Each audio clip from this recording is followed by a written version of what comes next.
Petland's Critter Care is brought to you in part by Nutrients Pet Foods, online at NUTRIENCE.com.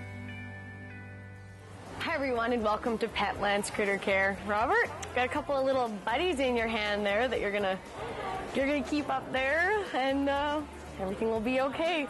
Tell me about hermit crabs as a pet.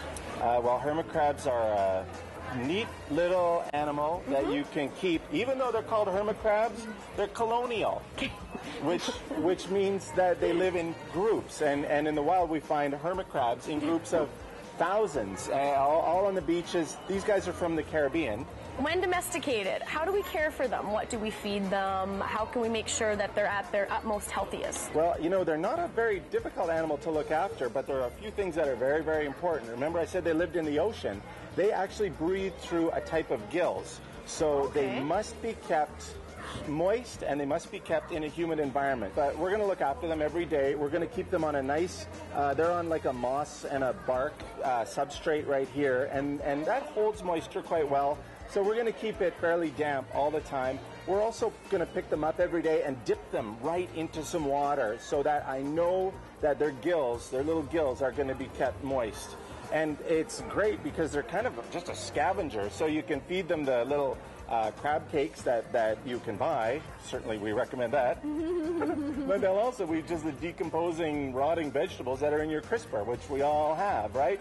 And the more rotten they are, frankly, the better they like them. So easy to feed. Let's keep them moist, and then give them a little environment like this with a nice substrate that will hold the moisture down. We've got 2 little pools of water for them, and that's the reason that we have 2 pools. One is a saltwater pool, which helps replace electrolytes into their system, and then just a regular water one. And we want to take the chlorine out of the water for these guys too, because chlorine is pretty toxic, and they breathe through gills. So there's that. And then of course a little coconut, just to remind them of their home in the Caribbean. Swimming pool with a palm tree is handy. Also nice to have a piece of bark for them. Some of these guys are more arboreal than others, and so they will actually like to climb up. And did I mention that even though they're called hermit crabs, they are colonial, so we should keep more than one together. And it's kind of funny. Like 12 in here. I've got a whole bunch, and what's funny is they're a little bit more nocturnal, so you'll be all sleeping at night and you hear all this clicking and clacking, and it'll be the hermit crabs having a party. When you're handling them, do you need to do it with special care? Yes, and if you want, if you just take them by the shell, if you just hold them by the back of the shell. No, you just can show. Okay, you don't want to hold them? No. Oh, okay. I suspected as much. But if you hold them by the back of the shell, because his claw is very, very strong, and it can give you a heck of a pinch. And as you dance in pain, it'll even pinch harder and harder. Oh, lovely.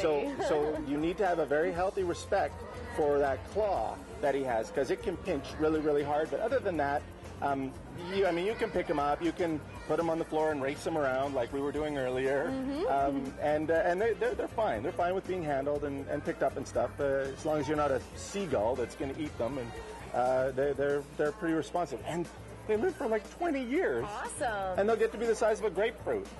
Is this one too small for you? Is that the problem? No, I guess not. Okay.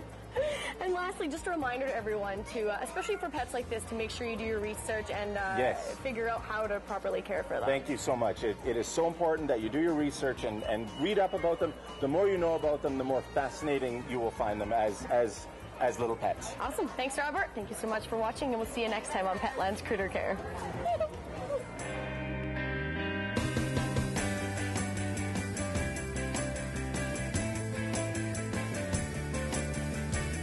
Petland's Critter Care is brought to you in part by Nutrients Pet Foods, online at NUTRIENCE.com.